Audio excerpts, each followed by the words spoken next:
So, kita nyo guys. So, ayan sila, iba-ibang lahi.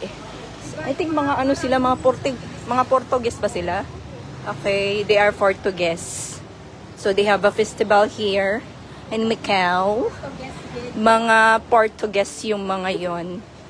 So, nakita nyo na March. Portuguese. Marami palang Portuguese dito.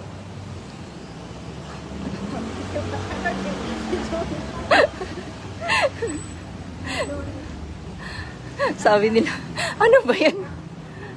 Oo, kasama. Ang gaganda ng mga sasakyan dito, guys. Kita nyo, guys, ang gaganda, oh. Ang ganda ng mga sasakyan. So, straight lang. So, straight.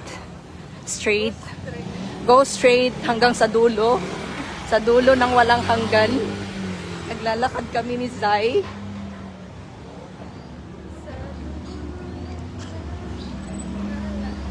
So, ang place na ito, Sai, is, anong tawag dito? Old Taipa. So, this place, they called Old Taipa. So, yung Paypay, kung gusto dasal ng temple. Marunong ako magdasal sa temple. Oo. So, ayan, guys.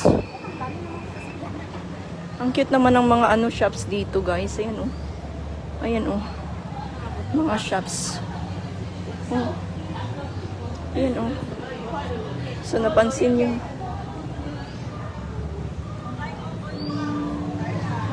Laila. Pusa. Oh, mga damit. Kung gusto mo madamit pang winter. Oh, gusto mong pasalubong. Kaso lang hindi mapasok sa bagyan. Mahal-mahal.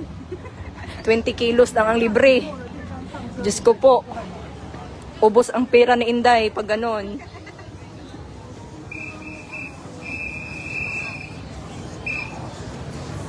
So, where we go?